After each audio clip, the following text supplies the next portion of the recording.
Hello students, I hope that you all are fit and fine. Let's learn physics and apply with me.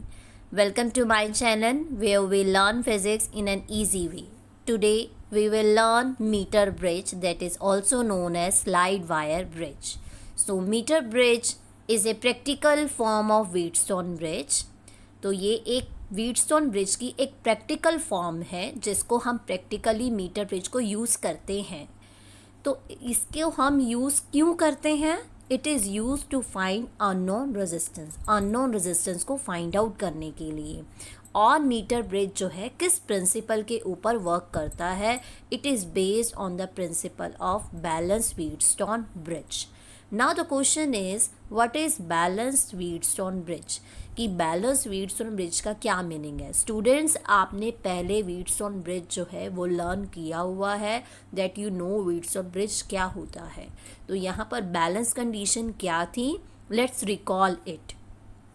This is the diagram of Wheatstone bridge. ये आपके पास Wheatstone bridge का diagram है. यहाँ पर ये P, Q, R and S ये 4 resistance है, या हम कहते हैं कि ये अपर आर्म है और ये लोअर आर्म है व्हीटस्टोन ब्रिज की.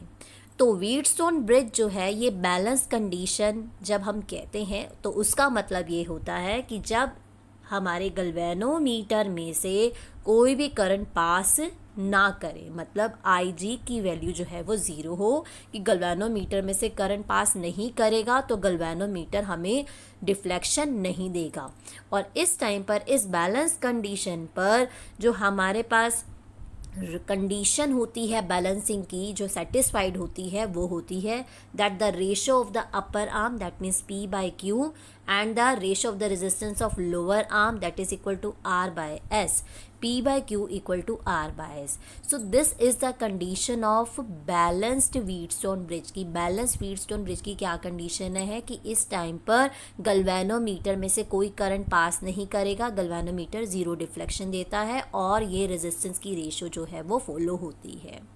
तो अब अंडरस्टैंड करते हैं about the construction of metre bridge.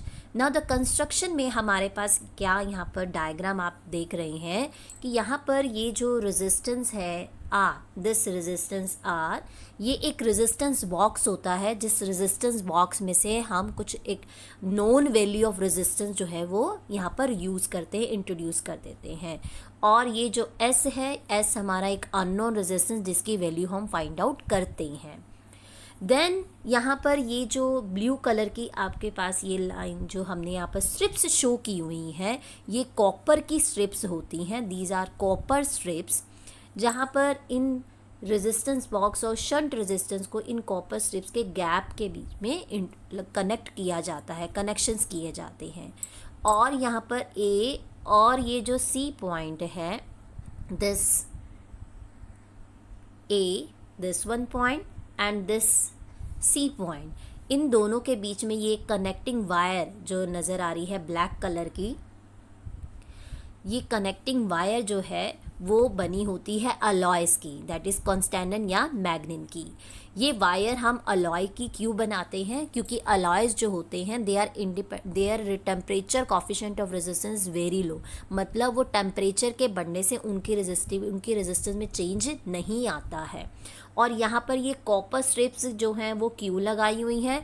क्योंकि कॉपर स्ट्रिप्स जो हैं उनकी कंडक्टिविटी ज़्यादा होती है, मतलब उनका रेजिस्टेंस जो है वो कम होता है, इसलिए यहाँ पर ये कॉपर स्ट्रिप्स यूज़ करते हैं. यहाँ पर हम ये जो कॉपर स्ट्रिप का अरेंजमेंट जो है इसको एक फिक्स्ड बनाने के लिए, मतलब कि हमारा एक स्टेबल सा मीटर ब्रिज जो है उसको बनाने के लिए हम क्या करते हैं, इस अरेंजमेंट को एक वुडन ब्लैंक के ऊपर फिक्स कर देते हैं. इसका भी डायग्राम हम प्रैक्टिकल डायग्राम जो है वो अभी आगे देखेंगे.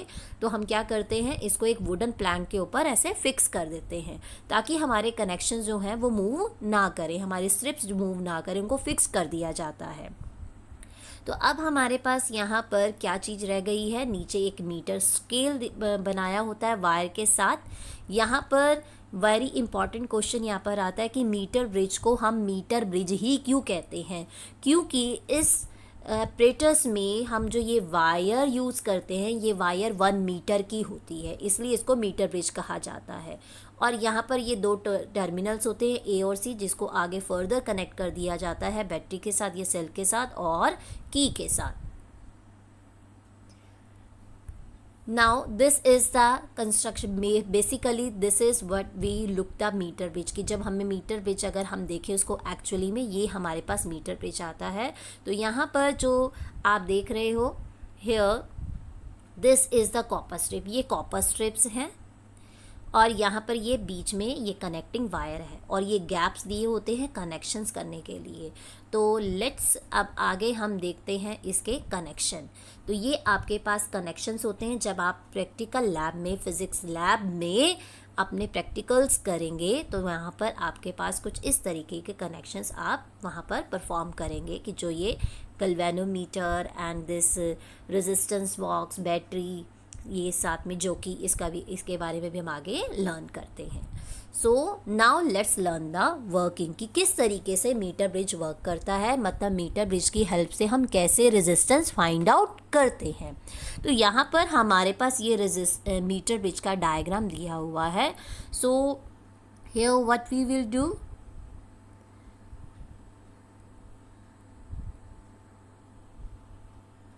सो देयर इज़ अ की, इस की को हम क्या कर देंगे, क्लोज कर देंगे और क्लोज करने के बाद इस रेजिस्टेंस में बॉक्स में से एक नॉन वैल्यू ऑफ रेजिस्टेंस जो है वो यहाँ से इंट्रोड्यूस करवा देंगे, मतलब उसको की को हटा दिया जाता है तो उतना अमाउंट ऑफ रेजिस्टेंस जो है वो इस सर्किट के अंदर इंट्रोड्यूस हो जाता है।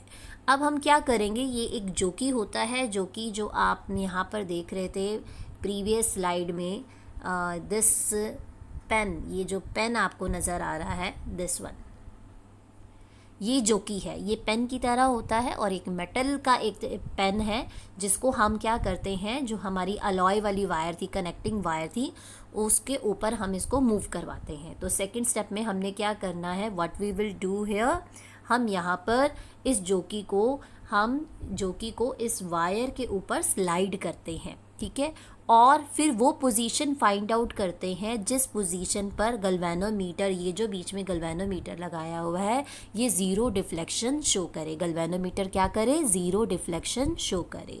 तो अब आप यहाँ पर इस डायग्राम को ईज़िली अंडरस्टैंड कर सकते हैं कि ये एक हमें व्हीटस्टोन ब्रिज की तरह दिखाई दे रहा है। वो कैसे, व्हीटस्टोन ब्रिज जो था वो ये हमारा व्हीटस्टोन ब्रिज था जिसमें ये अपर आर्म्स 2 रेजिस्टेंस ऊपर थे और 2 रेजिस्टेंस जो है ये हमारे नीचे थे और यहाँ पर ये गैल्वेनोमीटर लगा हुआ था।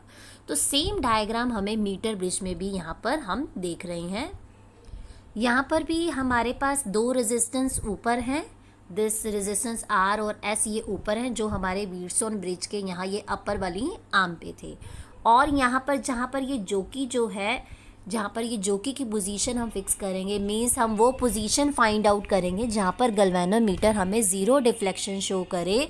तो ये जो पोजीशन है यहाँ पर A से लेकर J पोजीशन तक, दैट मीन्स A से लेकर ये J पोजीशन तक हमारे पास एक रेजिस्टेंस आ जाएगा और J से लेकर B तक ये दूसरा रेजिस्टेंस आ जाएगा।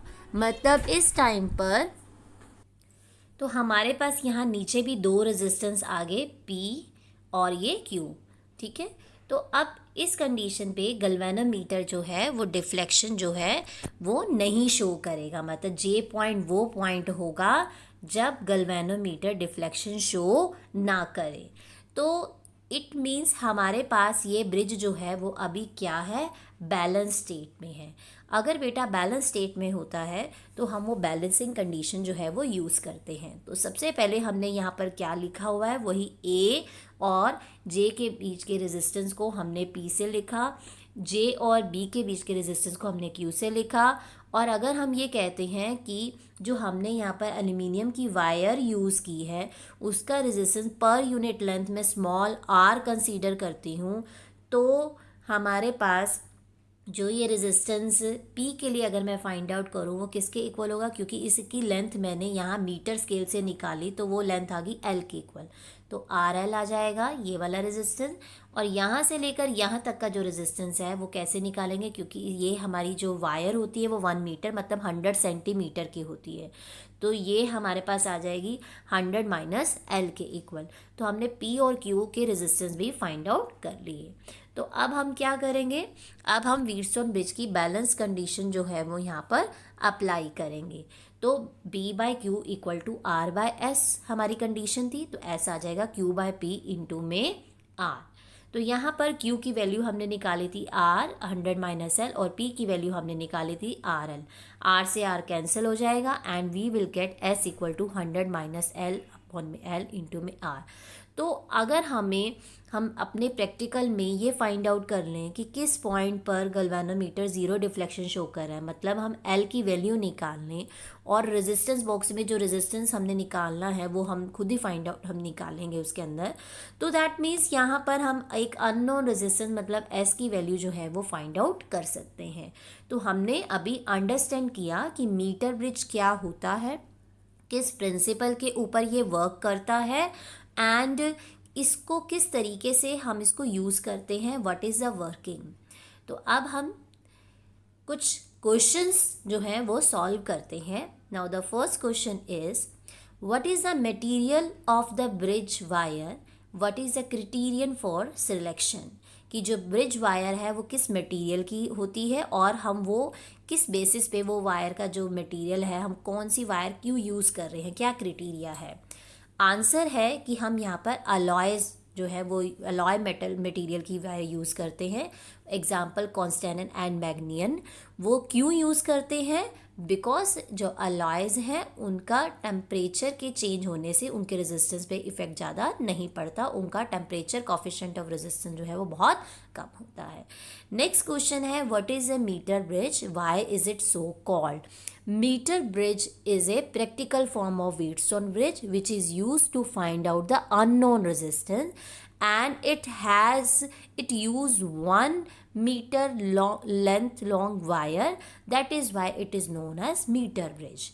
Next question is why is it essential that bridge wire should be of uniform area of cross section, कि जो हम वहाँ पर वायर यूज़ करते हैं उसका area of cross section uniform क्यों लेते हैं। तो स्टूडेंट्स यहाँ पर इसका आंसर ये आएगा कि जब हम मीटर ब्रिज के केस में हम वायर का रेजिस्टेंस फाइंड आउट करते हैं, एज वी नो कि जो रेजिस्टेंस होता है वो डिपेंड करता है, it depends upon rho L upon में A, that means resistivity length and area. तो यहाँ पर रेजिस्टिविटी वायर तो हमने सेम ही ली है तो रेजिस्टिविटी सेम रहेगी, और एल तो हम वहाँ पर जॉकी की हेल्प से उसकी पोजीशन फाइंड आउट कर लेते हैं। ए जो है ए होता है हमारे पास area of cross section of the wire, वो एरिया ऑफ क्रॉस सेक्शन हमें यहाँ पर यूनिफॉर्म लेना पड़ेगा। अगर area of cross section change होगा तो रेजिस्टेंस भी चेंज होगा, तो दैट्स वाई हम uniform area of cross section जो है वो यूज़ करते हैं। Thank you students for watching the video. If you like the video, please click on a like button and do comment and share it with your friends. And if you have not subscribed my channel, please subscribe it